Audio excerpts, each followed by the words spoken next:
Okay, we are on to the 7 paths confronting the master. It will be apparent to you now that the master confronts 2 crises. One, the crisis of the will, as it demonstrates in unalterable decision. And 2, the crisis of the new step, which will probably cast him adrift upon the shore of some distant sphere wherein his will must be expressed in love. These ambiguous words of the old commentary mean that his decision will, with one exception, take him away from all that he has hitherto known. The majority of the masters then enter into realms wherein they are needed to impart, strengthen, and enlighten that which is already fused, already strong, and already full of light, but which needs that which he brings in order to express the all-encompassing whole. I have to leave you with these words as food for reflection, as there is little further than I may say upon this point. In any case, and for all deciding groups of masters, the work with the hierarchy is over, except for a few who choose path 1. Part of the mistake which the Buddha made was connected with this subject of decision. He loved humanity so much that he felt he could not and did not choose the path which he was in reality ordained to follow. He chose instead the path of earth service, which was not his path at all. This he knows and will in due time pass on to his rightful path. This little incident will demonstrate the complete freedom of choice which distinguishes the 6th initiation. The 7 paths are, as you know from your study of initiation, human, and solar, the following. 1, the path of earth service. 2, the path of magnetic work. 3, the path of training for planetary logoi. 4, the path to Sirius. 5, the ray path. 6, the path on which our logos is found. And 7, the path of absolute sonship. In that first book, which I wrote for the world, I gave a simple definition of the exoteric significance of these paths, so simple as to convey but little. So I wrote then for the general public. I will now endeavor to convey some of the deeper meanings, writing as I do for advanced disciples and for initiates who, reading between the lines and understanding the symbolism involved, will comprehend according to their point in evolution. As we approach the subject of the 7 paths, I would point out that the only basic point which can be presented to you is that of relationship. All these 7 paths lead to some objective which is thereby put in touch with our planetary life. These objectives, with the life and conditions they represent, present to the master a vision of possibility. This vision is adequate to the task of drawing him forth from the hierarchical ashram, except in one case where vacancies in Shambhala need to be filled. The progressive experience of the greater lives who work in the council chamber of Sanat Kumara form no part of our studies. Many of these supreme workers, as you have read in A Treatise on Cosmic Fire, found their way to our planet from our sister planet Venus, thereby in their turn establishing relationship. Remember also that all the 7 rays are the sub-rays of the great cosmic ray of love wisdom, which is ever expressive of relationship, implemented under the law of attraction. It is this form of esoteric attraction which draws the master forth from his ashram, conditions his decision, and eventually leads to his passing through the door which opens on to other spheres and planes of activity. Let us now consider very briefly and necessarily inadequately these 7 paths, taking them one by one. 1, the path of earth service. This is the only path which the Lord of the world regards as within the field of his spiritual interference. He reserves the right to retain in the service of the hierarchy and consequently of humanity and the subsidiary evolutions those masters whom he regards at any one time as essential to the work to be done. This he does by asking them to record their decision when taking the sixth initiation, but to postpone moving on to one or other of the paths until he gives the word. This word he has lately given in the case of the Buddha, who has expiated his most understandable mistake and will now move forward in his own good time onto the path which will lead him to his rightful field of expression. In due time also, though not for some time, the Christ will move forward to the place which calls him, and the Master KH will assume the role of world teacher. All these moves present their unique problems. They produce vacancies in the ranks of the hierarchy which must be filled. They lead constantly to the inflow of new and powerful energies, for it must be recognized that these energies reach us along paths leading to our planet as well as away from it. The invocative note of our united evolution at stated times and cycles found out and reaches those who are waiting for spiritual opportunity and service. They then follow the path to our planet. From other spheres and planes they emerge along the lines of their destiny and intention. We then call them avatars or great enlighteners or planetary saviors or spiritual regents. They act at the request of Sanat Kumara, given on higher cosmic levels. It is nevertheless a statement of fact that in due time, even those who choose the path of earth service and remain in hierarchical work are eventually given the right to follow their decision and pass to extraplanetary service. The hierarchy, as we have seen, gives the needed training for that wider service, and the theme of what I might call the educational process to which the masters submit is the unfoldment of the consciousness of the relationships which lie beyond the aura of our planet. This is, in reality, a higher and most abstruse branch of the science of impression, which disciples upon their lower level have to master. This aspect of impression is, however, concerned with the formless worlds, whereas all the impressions to which the disciple has to learn to react emanate from and within the cosmic physical plane, of which all our 7 planes are an integral part.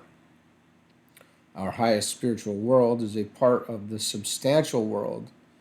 The masters, therefore, are working at a conscious receptivity or sensitivity to the cosmic astral plane, the source of the spirit or energy of love. There is a fundamental connection between the hierarchy, the source of expression of love on earth, and the cosmic astral plane, and it is towards this objective that the masters work who choose the path of earth service. The major ray of our solar system is that of love wisdom, and there is no better field on which to master the preliminary stages of that divine unfoldment and receive the needed development and education than on the earth. On the earth, the masters have overcome glamour and illusion, and for them no astral plane exists. Now ahead of them, and owing to their freedom from these bewilderments, will come the opportunity to enter into the heart of God, the center of pure love, and from that center to tread the way of love. All these 7 paths lead either to the cosmic astral plane or to the cosmic mental plane, according to the decision made at the 6th initiation. Upon the cosmic astral plane there is no glamour, but instead a great vortex of energy, the energy of pure love, under the domination of the law of attraction. It might be stated that Path 1, the path of earth service, leads to the cosmic astral plane. Path 2, the path of magnetic work, leads to the cosmic astral plane. Path 3, the path of training for planetary logoi, leads to the higher levels of the cosmic mental plane. Path 4, the path to Sirius, leads to the cosmic astral plane.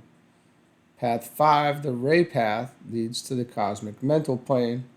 Path 6, the path of the Logos himself, leads to the cosmic Buddhic plane. And path 7, the path of absolute sonship, leads to the cosmic mental plane. 3 paths therefore lead to the realm of loving attractive energy. 1 path leads to its higher correspondence, the cosmic level of pure reason. 3 lead to the realm of divine mind. 4 of the paths relate the advancing master to the heart of the great life who functions through this solar system, and 3 to his mind nature. All of them lead the initiate eventually to the central spiritual sun. All who work in Shambhala find their way to the supreme center by the 3 most arduous ways, whilst the remainder reach the same goal via the way of love. The unfoldment of the will has much to do with their decision. It must not be thought that those masters who are on the 1st, 3rd, and 5th rays, for instance, follow the path numerically the same. Such is not the case, nor that those who are predominantly on the 2nd line of energy find the cosmic astral plane their goal. Such again is not the case. Their response and decision is based on a realization of cosmic need, a need of which you can know nothing any more than it is possible for you to comprehend the nature of cosmic evil. As to the detail of the work of those who choose until release to stay on earth and work in or with the hierarchy, is there more that I can tell you? You know much anent this subject, for I have given much, far more than has ever been given before. I have not dealt with the work of the hierarchy in relation to evolutions other than the human for 2 reasons. Your unfoldment is still such that you do not and cannot yet include or register the consciousness or nature of the subhuman kingdoms. The work done by the hierarchy in those kingdoms is largely carried forward via humanity and modern scientific development. There are many masters who do not work with the human kingdom at all, but are fully occupied with carrying out the divine will in other kingdoms. With this work we have at present no concern. When anyone takes the 6th initiation and makes his decision to follow the path of earth service, either temporarily or at the request of Sanat Kumara, or until the end of the world cycle, he will find himself faced with a secondary decision as to which of the 4 kingdoms will profitably provide the field of his sacrifice and service. We will now consider 2, the path of magnetic work. In referring to this, I have stated that those who find their way onto this path work with Fohat, or with the essential energy of our solar system, which differentiates into 7 major types of energy. Our planet, with its ruling lord, is an integral part of the life expression of a still greater entity, the solar logos, and it is with the astral energy incident to his cosmic nature that the master has to work.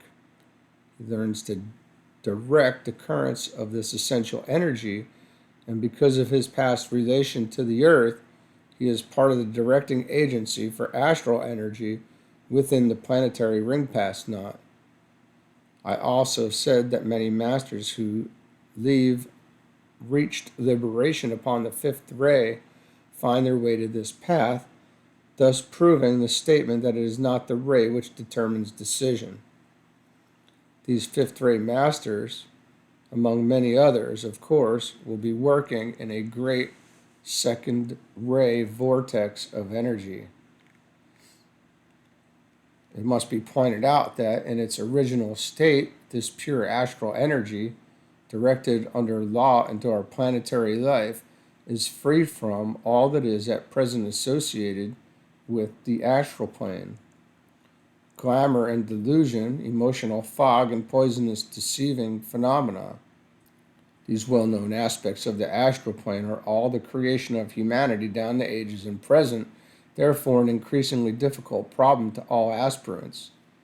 The tormenting turmoil and chaos of the astral plane are due largely to three factors. The force of the constantly developing glamour as self-centered and undeveloped human being creates it.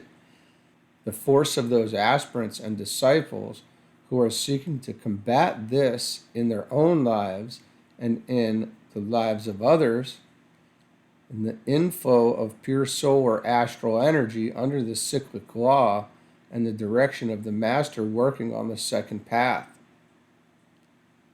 These three factors create great trouble. During the past crisis of the World War, 1914 to 1945, it reached most serious proportions. The hierarchical crisis to which I have earlier referred was involved, and many masters from the various ashrams made a decision to work on the second path in order to bring order out of chaos by pouring into the planetary astral plane pure astral energy, untainted by glamour and revelatory of pure love. They were experts in timing and in energy manipulation. You will also note how three types of astral energy are therefore related. The astral force of our planet, distinctive of the planetary astral plane in the three worlds of human enterprise, the astral force of the solar logos, the true God of love, and the astral energy of the cosmic astral plane. These forces are symbolized to the manipulating master by a triangle. In the old commentary it says, the master throws himself, under the liberating law of sacrifice, into the vortex of the astral life of the one to whom our Lord relates himself with humble joy. And as the master works, there forms before his eyes a triangle of force in shades of varying rose. By his magnetic power, he concentrates the energy required. Then through this triangle of force, as through an open door, he sends the potency of love into our planet. Until his cycle ends, he thus must work. This is but a rough translation of some very ancient phrases, and is perhaps less symbolic than it may appear. It is in connection with this path that the work of the triangles, which I initiated, is related. The function of these triangles is in reality to facilitate the work of distributing the pure incoming love energy, expressing itself as light and as goodwill, into the hierarchy and humanity. This deeply esoteric purpose of the triangles will not be understood by the general public, but some of you who read this will appreciate the opportunity to serve in this manner consciously. The path of magnetic work takes the master, first of all, to the heart of the sun, and from thence to the cosmic mental plane, passing through and pausing temporarily upon the cosmic astral plane. The above statement does not, in reality, refer to progress from point to point in an ordered sequence. It refers to high states of awareness and to a form of cosmic contact which is registered by the master from the point at which he stands upon this second path, for all the planes are interpenetrating. This has been somewhat easy to understand in connection with our seven planes, as the rarer substances could be visualized as interpenetrating the denser. It is not so easy to comprehend, however, when we pass out of the cosmic physical plane in our imagination, needless to say, and enter those planes of which we know nothing and of whose composition and substance, if they are substantial as we understand the term, we are totally ignorant. Besides that, we are not in a position to ascertain the truth.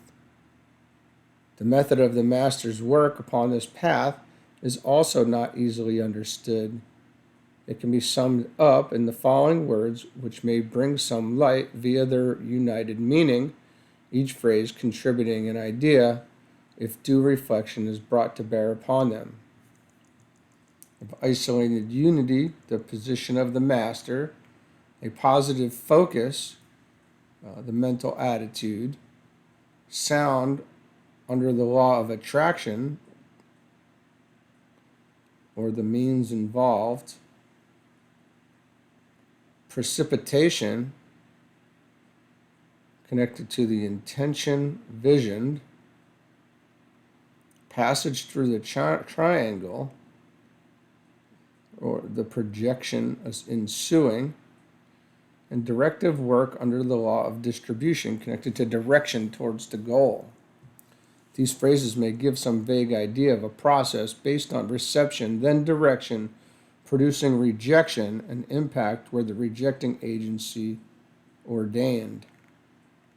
Another aspect of the work done by the master on the second path is the drawing off of those phases of glamour which no longer have the power to deceive mankind. They are not allowed to accumulate or to remain upon the astral plane. They are therefore, through the magnetic power of the master, withdrawn from our planetary life and are occultly absorbed by the master. The substance of the glamour, purified and free from all that conditioned it on the planetary astral plane, and with only the pure essence retained, sets the law in motion which draws this purified remainder into the cosmic astral plane. Constantly, therefore, this great circulatory process goes on, demonstrating anew the essential synthesis underlying all life, human, planetary, systemic, and cosmic. It reveals also that the law of attraction, the law of magnetic work, and the cosmic law of synthesis are three aspects of one law for which, as yet, we have no name. It might be said that the masters working on the second path are working in relation to and in contact with certain great lives who work on the periphery of the constellation Libra, the balances. This is due to the fact that those masters who can work with magnetic energies and with the three above laws have achieved a point of balance which makes their work possible.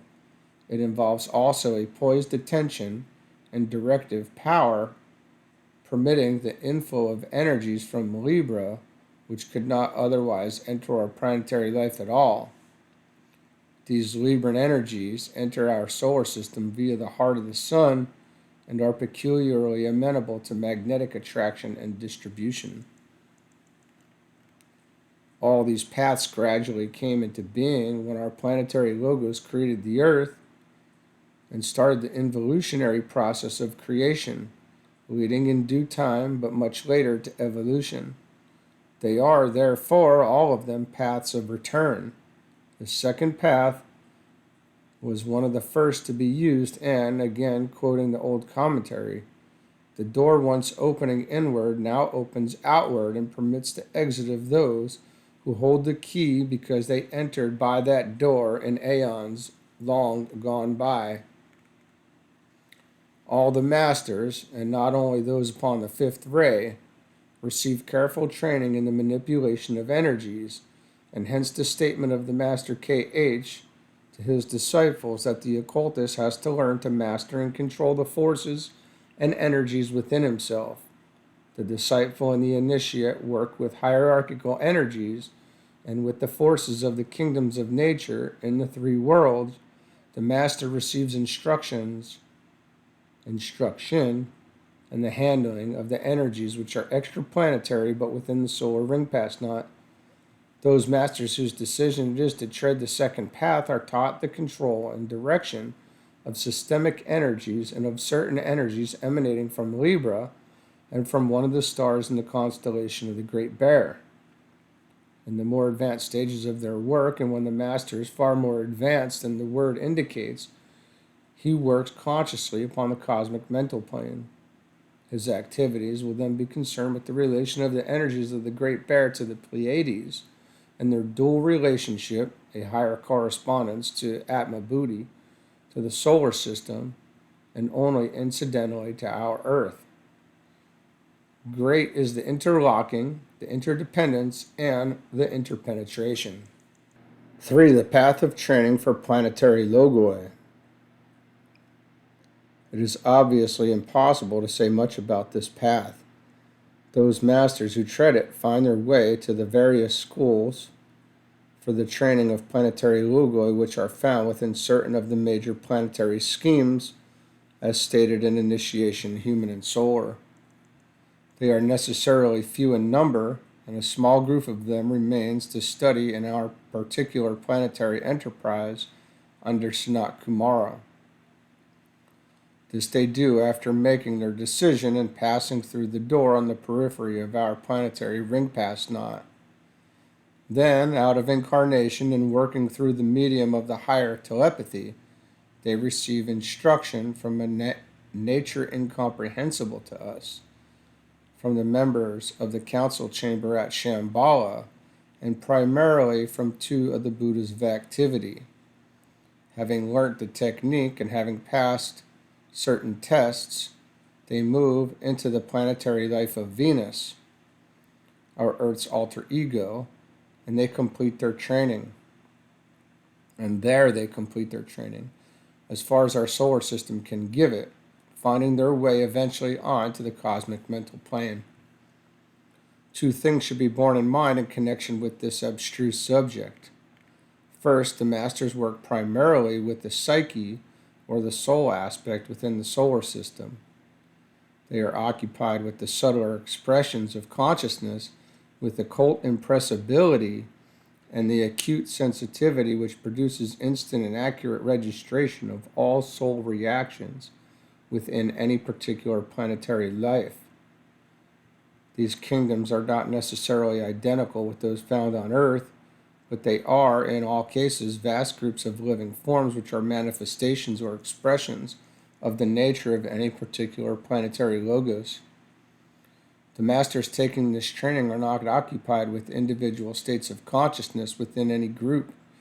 It is the consciousness of the whole and its responsiveness to cosmic impacts that engages their attention. They are not, if I might so express it, interested in any individual unit of any kind or in its individual reactions, responsive or susceptible to impression. They are only concerned with those higher processes of identification which indicate an advanced state of evolutionary development. Their work is to further progressive development of identification.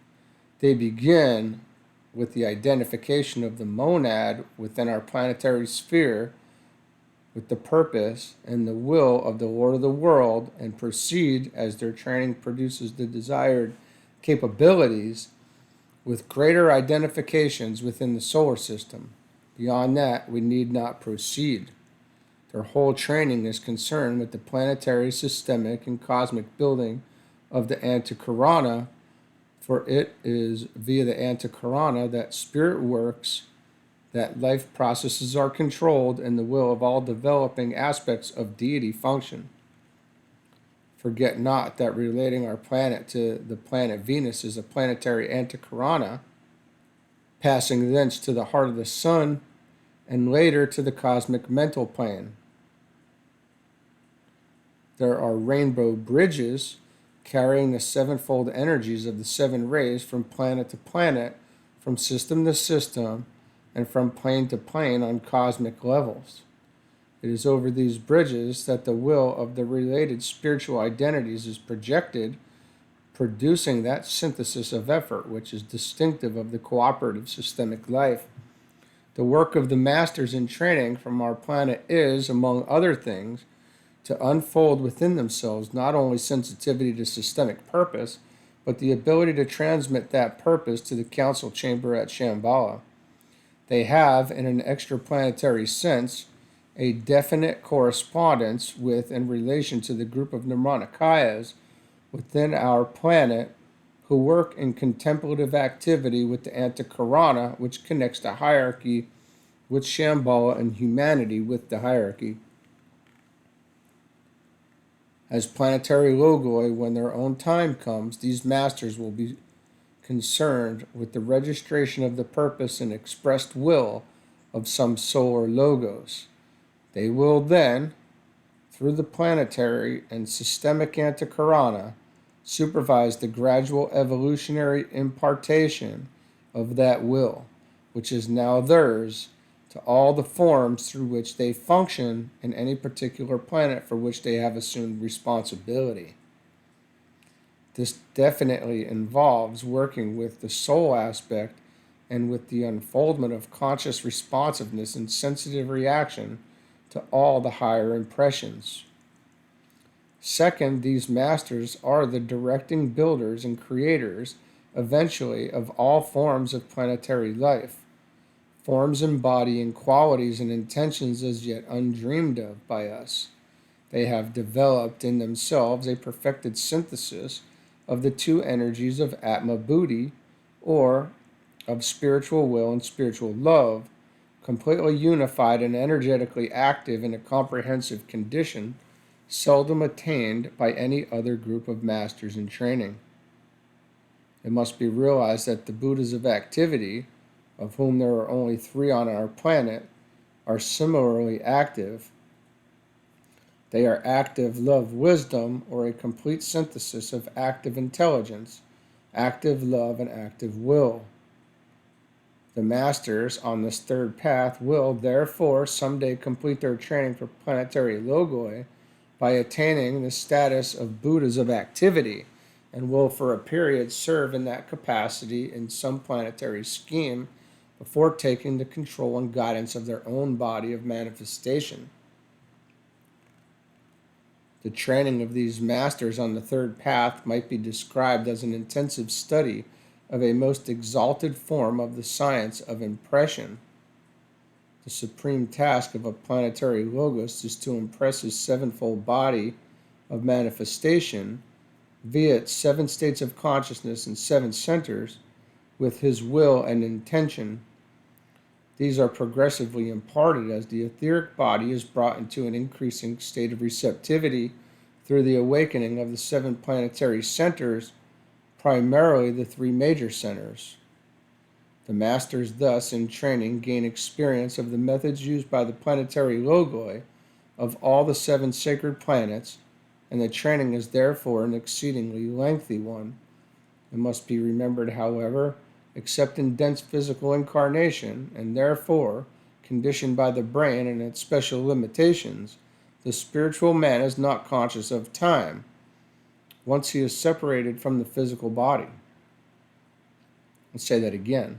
The spiritual man is not conscious of time once he is separated from the physical body. Time is the sequential registration by the brain of states of awareness and of progressive contacts with phenomena. There is no such thing as time on the inner planes as humanity understands it. There are only cycles of activity or of non-activity. This non-activity for masters on the third path takes the form of cyclic periods of contemplation and mental activity, followed by active periods of energy direction to impress the will of certain planetary logoi and their agents upon the council chamber of our planet in particular, and upon other planets as their training is perfected. It is the impulsive incentive of these masters which bridges and links between the monad on the monadic plane and the 3 worlds of the dense expression on the cosmic physical plane. In this process, the antikarana between the spiritual man and incarnation and the spiritual triad is aided and finally constructed, but this is only incidental to the far greater work of relating Shambhala to all kingdoms in nature and to other planets. The number of masters deciding on this path is, as I said, not large. The training is peculiarly arduous and is followed when opportunity is offered to function as a planetary logos by an act of sacrifice which confines them indefinitely to the limitations of the ring pass knot of their body of manifestation, a planet. It is for this reason that Sanat Kumara has ever been called the Great Sacrifice. Before proceeding with our consideration of the 7 cosmic paths, I would like to pause here and clarify your mind, AAB, and answer certain questions which you are formulating. Some years ago, in 1925, I gave out to the world, through your instrumentality, A Treatise on Cosmic Fire. In that volume, I elaborated upon the very elementary information given upon this subject in Initiation Human and Solar, a book published earlier in 1922. In both these volumes, I touched upon the cosmic paths. I gave, in very abstruse terms, some information. The terms were so abstruse that few can understand their meaning. The true significance is only for advanced initiates, of which I am not one, from their point of view, though from yours I may be. In Initiation Human and Solar, very little was said, because the book was written for the general public, and thus only a few ideas were indicated to point direction. Now, in A Treatise on the 7 Rays, I have added to that already given. This book is, however, intended for a much larger number than those who read and claim erroneously to understand A Treatise on Cosmic Fire. In what I have to say, the teaching is carefully guarded. 2 things should, however, be pointed out here in order to save confusion. 1.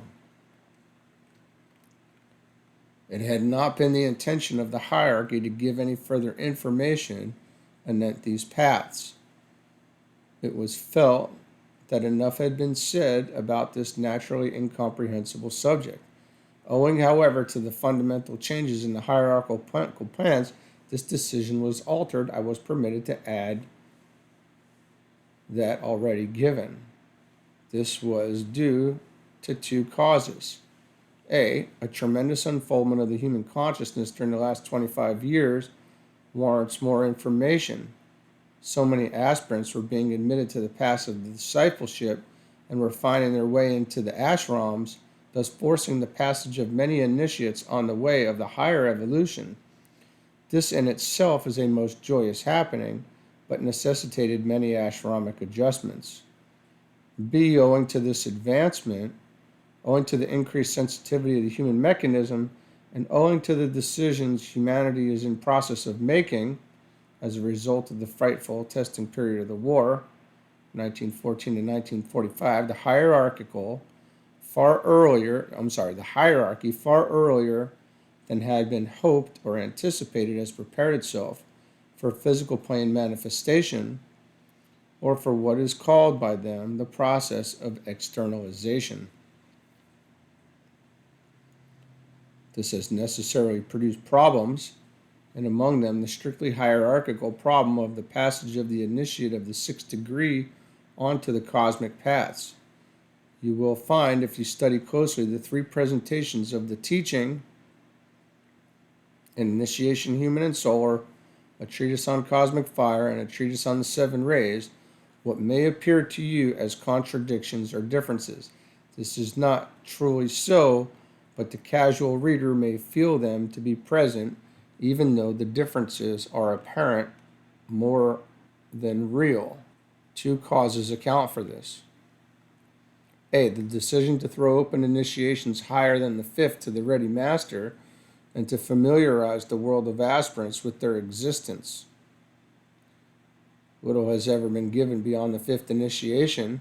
Many initiates are becoming masters, and many disciples are achieving the 1st initiation, and this fact confronts the 3 great lords who rule the hierarchy with a definite problem. B, to make the 6th initiation and not the 5th initiation the initiation of decision. Here I must state the existence of a hierarchical problem. The use of the will aspect in the unfoldment of the initiate, it must be remembered that this first-rate aspect is a definite and most potent energy. It is the most potent energy in the planetary life and is carefully held in leash by those who are in a position to wield it. The medium whereby the purpose of creation is finally revealed. The force which enables the hierarchy to present the plan in the 3 worlds, the needed dynamic whereby the deciding master sets his foot upon the path to the higher evolution. Owing to the success of the influence of this Shambhala energy upon humanity, when the experiment was made to test its impact without stepping it down through the medium of the hierarchy, the entire course of man's spiritual history was most peculiarly altered. This had not been anticipated, for, as oft as I have told you, the masters know not which way mankind will go, nor may they interfere by action or thinking in humanity's decision. It was therefore necessary to control more definitely the passage of initiates on to the 7 paths. Only a certain number are required to fulfill cosmic intention. It was therefore decided to make the rules of entrance more difficult and more rigid. Forget not, brother of mine, that this is not the first time that this has happened. Changes were made in Atlantean times. The door of entrance for the animal kingdom, or for animal man into the human kingdom, was stopped. No more units have since then been admitted from the 3rd kingdom into the 4th, except in a few cases and for specific reasons. Here, however, you have a reverse situation. The hierarchy, owing to its constitution at the time and to the fact that very few, relatively, of our earth humanity were members of the hierarchy, could not influence directly the more developed human beings or train more aspirants. They therefore closed the door. That particular condition does not now exist, and the supreme directors of the 7 cosmic paths are today in the same position as was the hierarchy then. The word has gone forth to our 3 great lords, the Manu, the Christ, and the Mahachohan, via the 3 Buddhas of activity, to act in order to tighten up on requirements to make the 6th initiation, and not the 5th, the decisive one, and to present those on the 7 rays with a wider range of choices and a greater diversity of choice. Thus the masters will have 9 choices to face when they face their decision. There will then be no need for those on certain rays to pass to certain already determined paths, but they can move forward under their own inspiration and with great freedom. The cosmic mental plane is not barred to them, as has hitherto been the case. All these changes have been due to the successful response of our planetary life, expressed through the human kingdom at this time, to the processes of evolution and to the inflow, since 1825, of the will energy from Shambhala. This, in its turn, is due to the progress of Sanat Kumara himself within his own identified life upon the cosmic path which emerges from the cosmic mental plane. All that we can contact and know is interdependent, and the unfoldment of the life in whom we live and move and have our being affects every aspect and department of his manifestation, just as the successful spiritual unfoldment of a human being and his ability to contact his soul produces incredible changes in the personality and affects every aspect and organ of his little manifestation upon the physical plane. 2. Intelligence of humanity now is of such a nature that certain earlier initiations no longer exist, and mankind has shown itself to possess the potentialities which will enable its individual units to tread not only the 1 or 2 cosmic paths hitherto open to them, but all of them, if given the right training. This, the premature discovery of the release of atomic energy, is well demonstrated to the hierarchy. All these factors have forced a reorganization in the plans at Shambhala, and in a unique conference in that far greater council chamber over which our solar logos presides, greater opportunity was consequently offered to the members of our planetary hierarchy. I stress that point. The opportunity was not offered or presented to the 4th kingdom in nature, but to the 5th kingdom. It is all these facts which have caused what may look to you like discrepancies and limitations in what I have given, and in comparison with that given in the earlier volumes of this treatise, but they are not so in reality. The master of the fifth initiation, even if now he does not at the time make his decision, faces intelligently and with some understanding of the choices to be made the sixth initiation and its decisions. He begins to take also the peculiar training, and to this the teaching in A Treatise on Cosmic Fire now applies. He has shown the newer opportunity, the modes of decision, and the limitations which are no longer legitimate. I would like to point out here that these changes are a cause of deep joy to the hierarchy and to the great lives in the council chamber at Shambhala, for they indicate the strength and potency of Sanat Kumara's success and the incredible progress made in the consciousness of humanity as a consequence. This will lead also to future paralleling decisions on the physical plane in human affairs. This deeply spiritual and mysterious success, mysterious because the human mind knows not about it, was also the reason for the violent attempts of the forces of evil to gain control and their resultant failure. 4. The path to Sirius.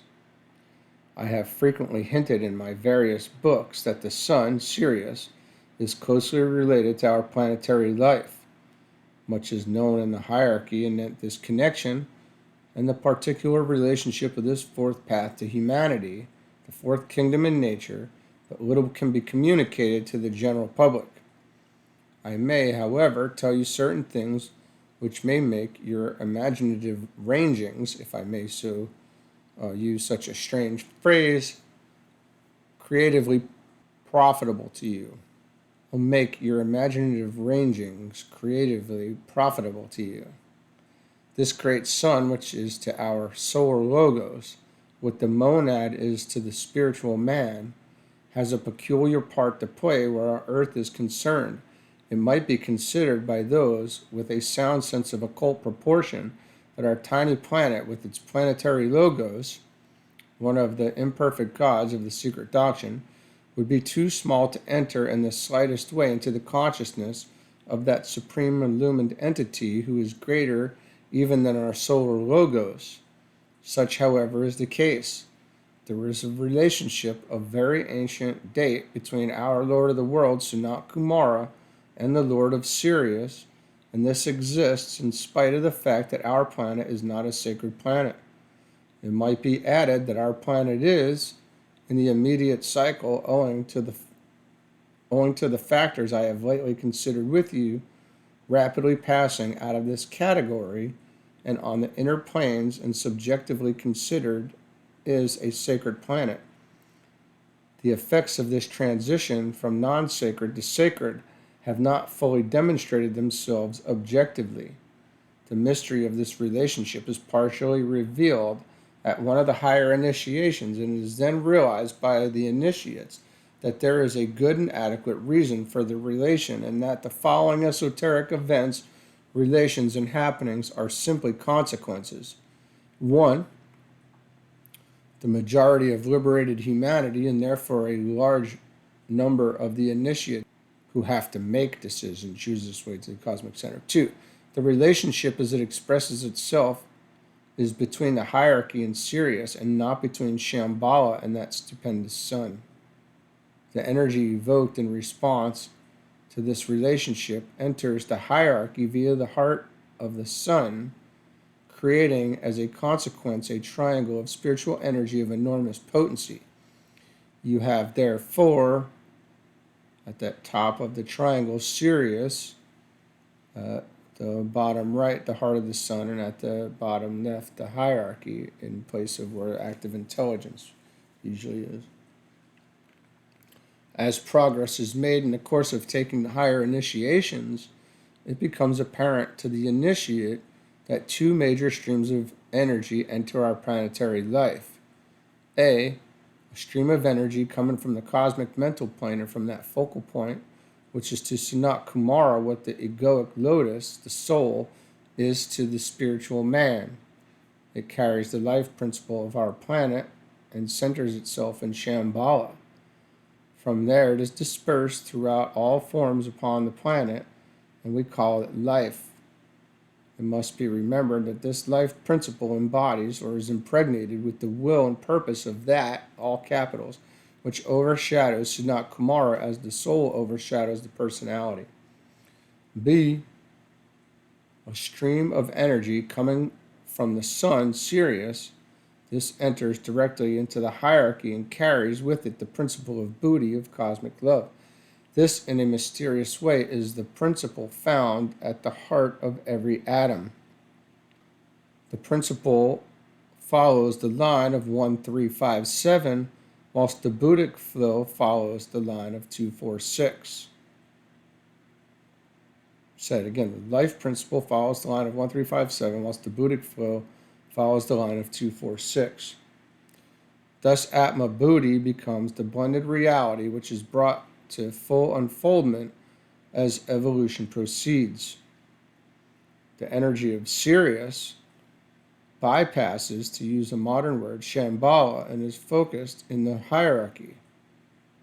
Its effect is not felt until after the third initiation, though the masters use this energy whilst training disciples for the second, the fourth, and the sixth initiations. 4. The entire work of the Great White Lodge is controlled from Sirius. The ashrams are subjected to its cyclic inflow.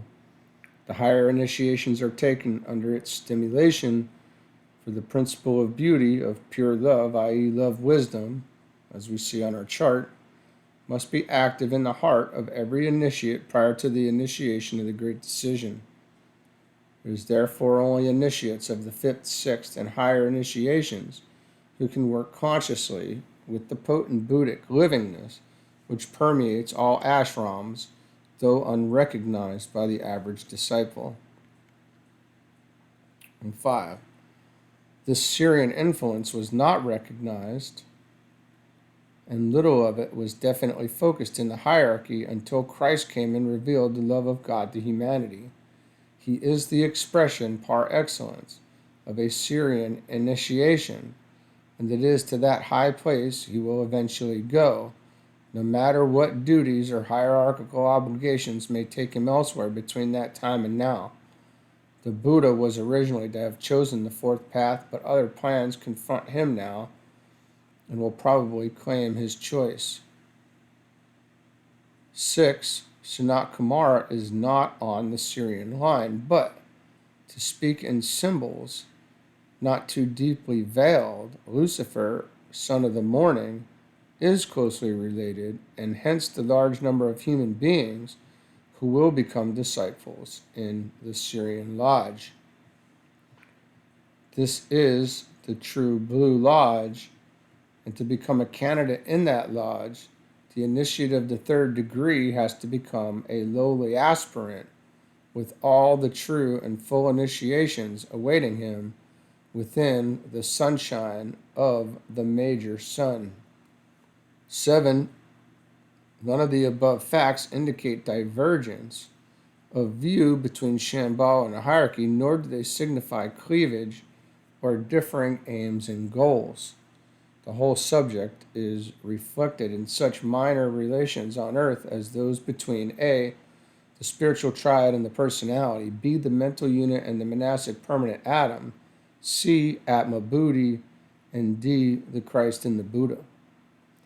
The above somewhat uncorrelated items of information will give you a general idea of the significant connection between our unimportant little planet and that vast expression of divinity, the life which is manifesting through Sirius.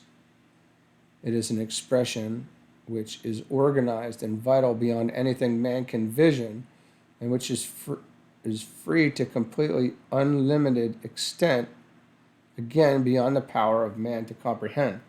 The principle of freedom is a leavening energy which can permeate substance in a unique manner. This divine principle represents an aspect of the influence which Sirius exerts on our solar system and particularly on our planet. This principle of freedom is one of the attributes of deity, like will, love, and mind, of which humanity knows as yet little. The freedom for which men fight is one of the lowest aspects of this cosmic freedom, which is related to certain great evolutionary developments that enable the life or spirit aspect to free itself from the impact, the contact, and the influence of substance.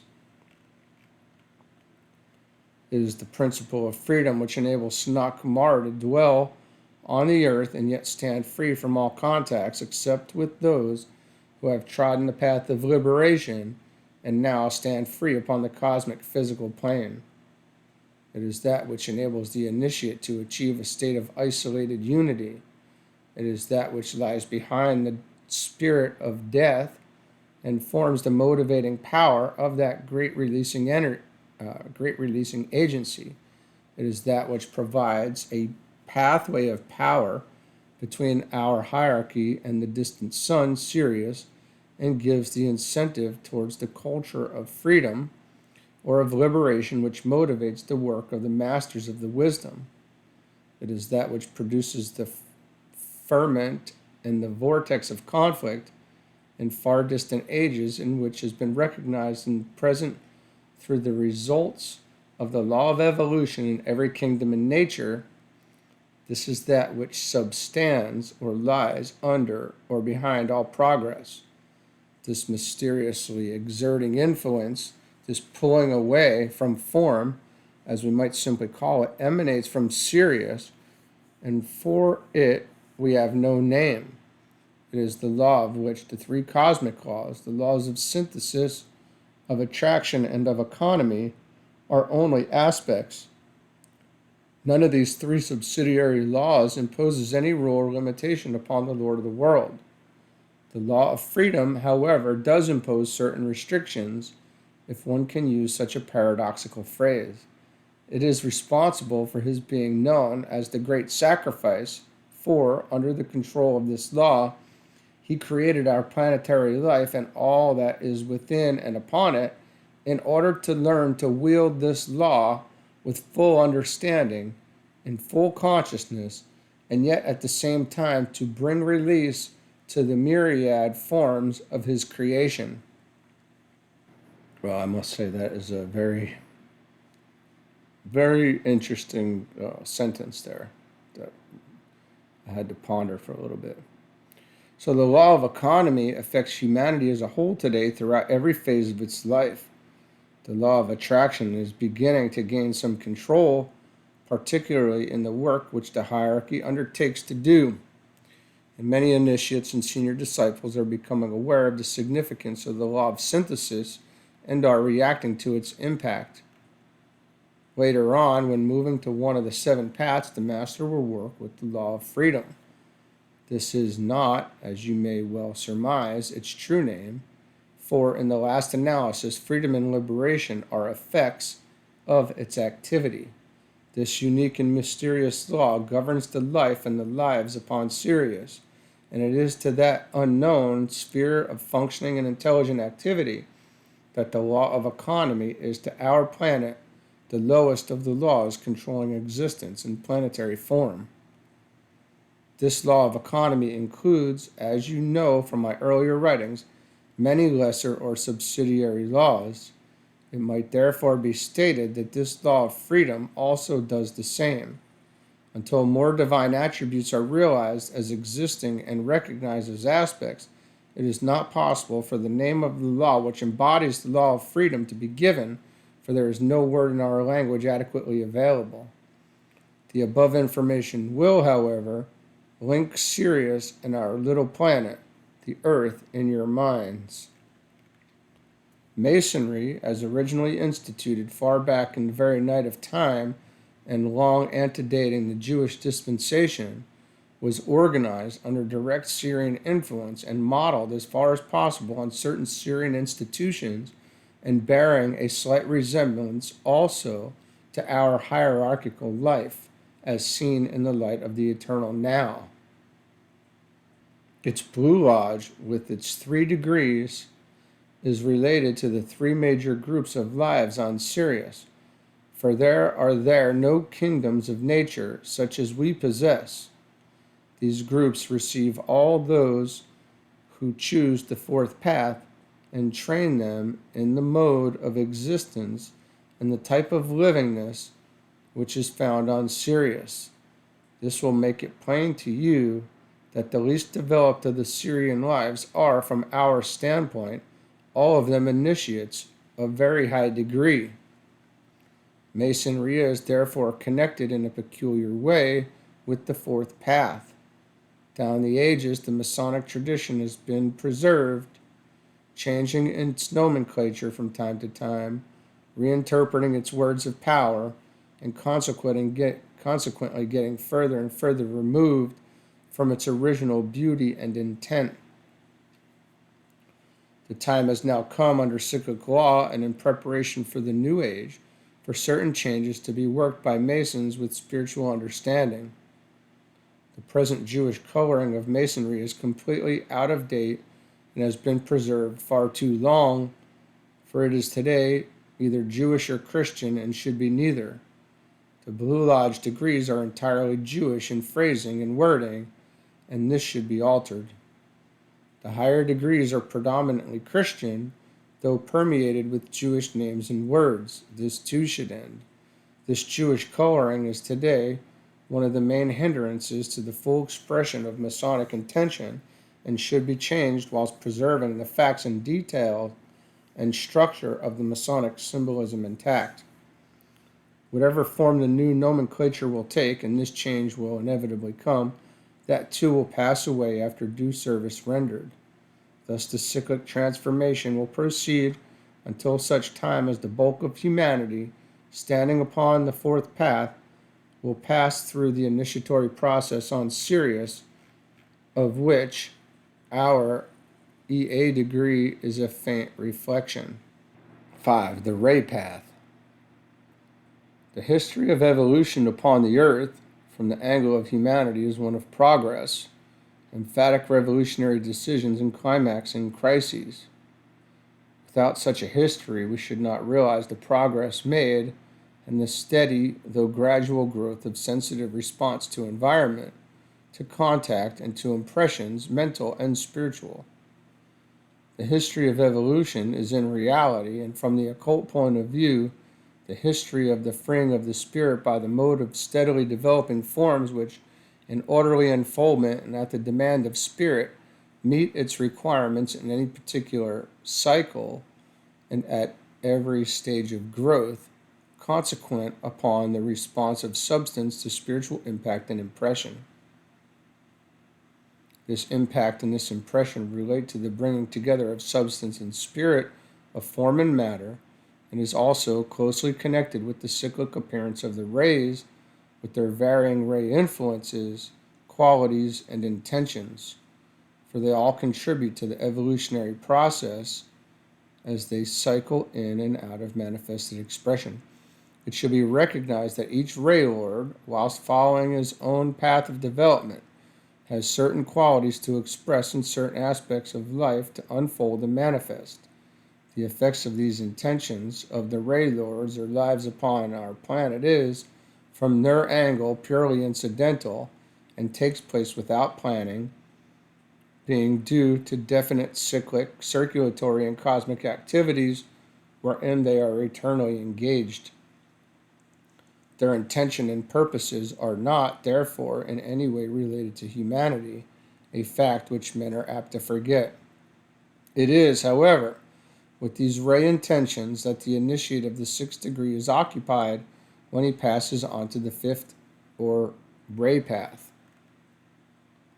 His decision and the attention of the ray lord at first, and the united intention of all of them eventually, are curiously and uniquely connected.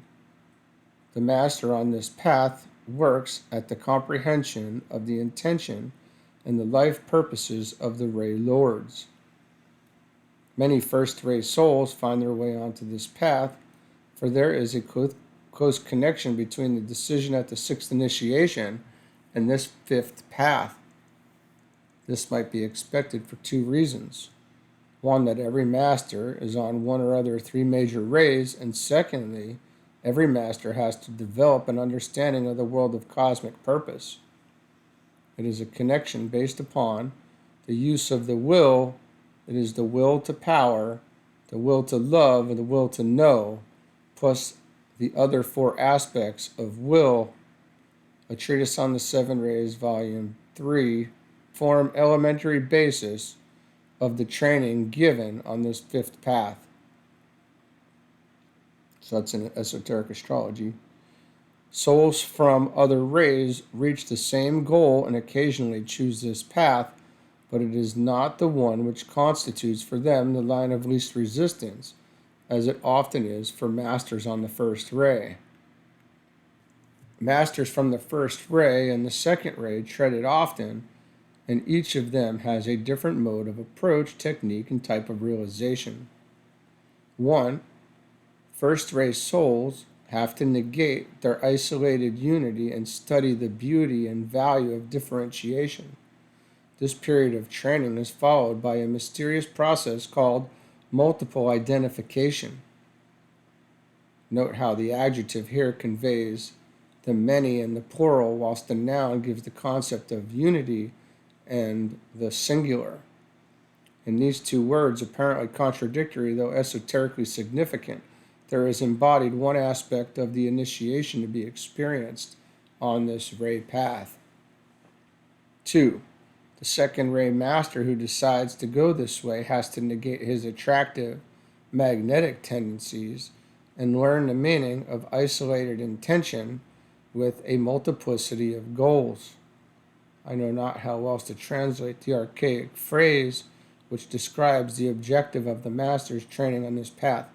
The exclusive has to become the inclusive in an entirely new apprehended world of realization, whilst the inclusive has to master the technique of exclusiveness and become exclusive in a new realm of realization.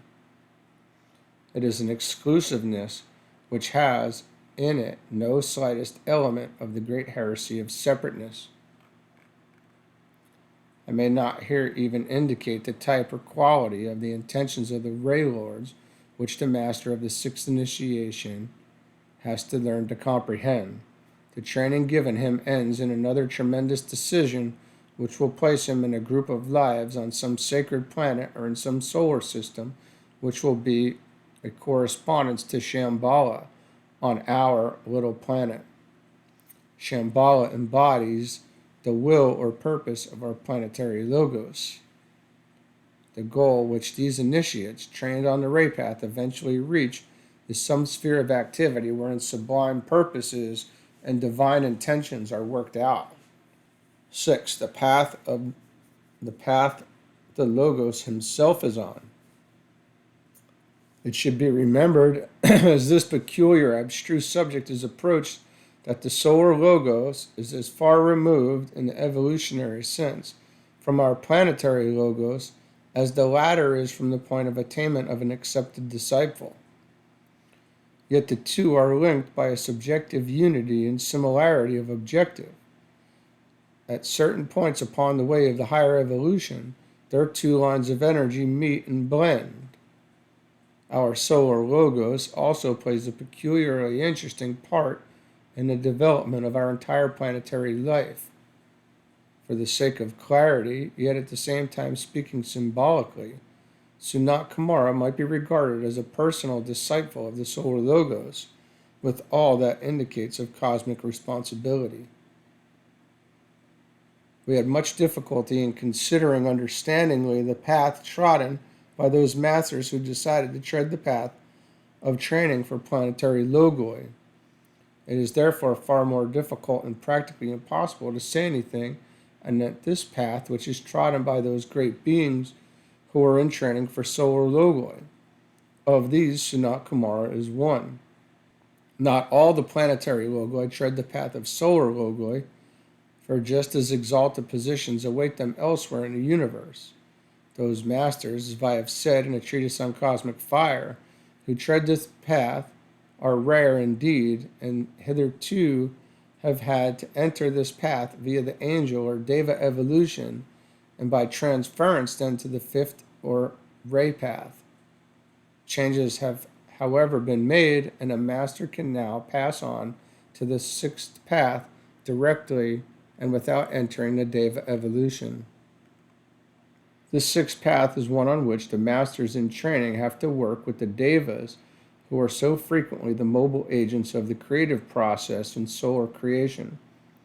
The masters who enter upon this path eventually, and as part of their training, enter the council chamber of some of the sacred planets before transferring into the group which guides our solar logos. This, in its turn, is only a temporary phase, though in both cases the time embraced may cover vast periods from the point of view of humanity. They work with principles unknown to us on Earth, though two of these principles will later be revealed.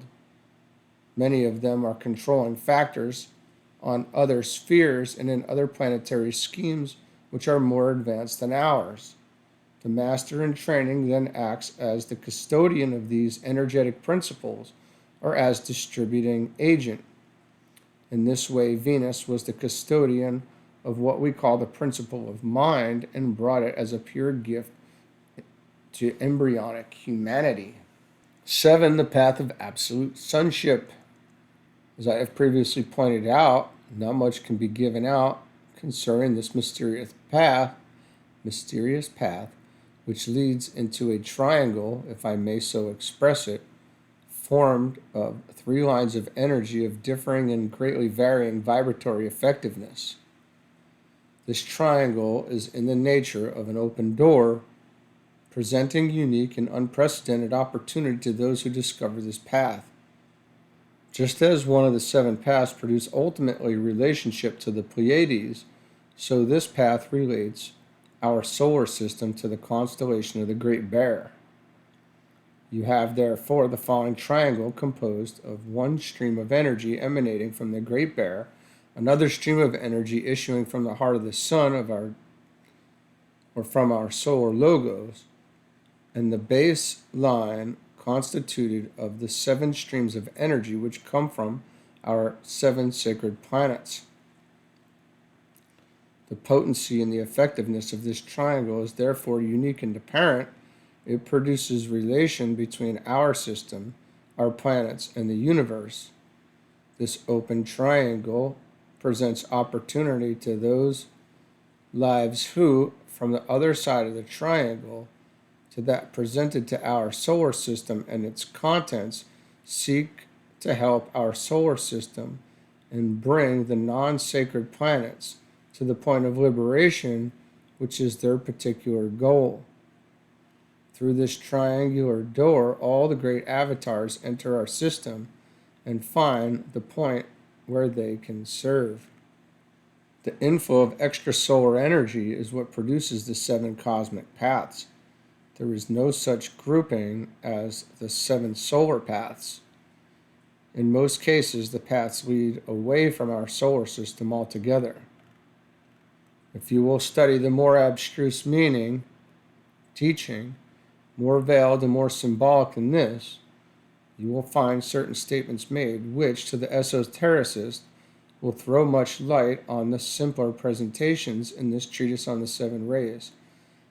It is simpler because only those points are given which carry in them the germ of possible enlightenment to the general public.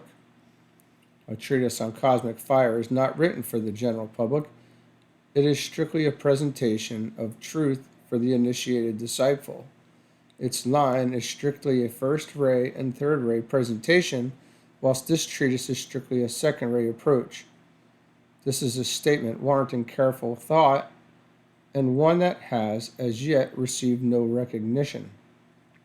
Among the changes necessitated by the abnormally rapid development of mankind, with its consequent stepping up the qualities of disciples, is the fact that no longer does the master, faced at the 6th initiation with the stupendous decision to make, enter upon the indicated path entirely blindly as heretofore. He is now given a revelation of the true united goal of the 7 paths, and likewise a vision of their varying intermediate individual goals. Hence the name of the 5th initiation is that of the initiation of revelation. He can thus make his decision with open eyes and unblinded by the glory. One point requires elucidation here. The whole standard of the mental equipment of entering disciples is so much higher than it used to be, owing to the mental and intuitive development of man, that this fact has forced corresponding changes within the hierarchy itself. The masters who are now moving forward on the path of the higher evolution are equally of much greater unfoldment. The will aspect is present to a great degree, little as you may realize it, and this is a new factor conditioning much. Love and intelligence distinguished the masters up to 300 years ago. Love and intelligence and will distinguish them today. This again is another reason for the comprehensive changes made, and it is interesting to note that the bulk of the changes are due to the response of men to the hierarchical work. It is humanity that has forced these events of so far-reaching a nature. Mankind has also forced revelations which it had been believed could not be given to men for thousands of years or until the sixth root race had come into being. An instance of the expansion of the information given can be noted in connection with the second path. Nothing is mentioned in my earlier presentation of the seven paths and initiation, human and solar, of a conditioning constellation. In A Treatise on Cosmic Fire, I mentioned that energy enters our solar system from an unknown source via Gemini. In this latest contribution, the subject I mentioned that Libra, the balances, is involved. Thus there are found on this path of magnetic work two blended forces, those of Gemini and Libra. You have therefore a very interesting triangle here. The dual energy of Gemini is brought to a point of balance by means of the influence of Libra, and this balance and dual energy is released then into our solar system. This entering stream of balanced energies forms the second path. I have given you much information in the above statement. I have asked AAB to incorporate at the close of this instruction a passage from A Treatise on Cosmic Fire for this teaching, and that the seven paths is a climaxing comment. I shall not enlarge upon it, but if you have spiritual imagination and speculative ability, you can comprehend much. I have also asked AAB to add to this instruction the seven tabulations earlier given so as to complete and round out this triple presentation. I do not urge you to study or to give much time to the consideration of the seven paths. The treading of one or other of those paths lies far ahead of you, and it would be a waste of time. I would, however, remind you that every effort to live rightly, beautifully, and usefully, to control the mind and to achieve loving understanding, lays the foundation for right decision at the sixth initiation. Someday you too will stand at this point of unique choice, and it is what you do here and now which will determine the way which you will go. Okay, here's a short extract from A Treatise on Cosmic Fire. The seven paths at a certain stage, which may not be defined, become the four paths, owing to the fact that our solar system is one of the fourth order. This merging is effected in the following ways. The initiates upon path 1 fight their way onto path 6. The initiates upon path 2 alchemize themselves onto path 7. The initiates on path 3, through the piercing the veil, find themselves upon path 5. This leaves path 4 to be accounted for. Upon this path passes all those, through devotion and activity combined, achieve the goal, but who lack as yet the full development of the monastic principle. This being the solar system of love wisdom, or of astral Buddhic development, the fourth path includes the larger number of the sons of men. In the hierarchy of our planet, the Lord of Compassion are numerically greater than the masters of the wisdom. The lords of passion are numerically greater than the masters of the wisdom. The former must therefore pass to the sun Sirius there to undergo a tremendous monastic stimulation, for Sirius is the emanating source of Manas. There the mystic must go and become what is called a spark of Mahadic electricity. These 7 paths are not concerned with nature or the balancing of the pairs of opposites. They are concerned only with unity, that which utilizes the pairs of opposites as factors in the production of light, all capitals. Well, and here is a chart to be looked over. I don't think I'm not going to try to read this, but it should be looked at. It's on page 227 of the PDF. And we're going to leave it there for today. All right. Have a good one.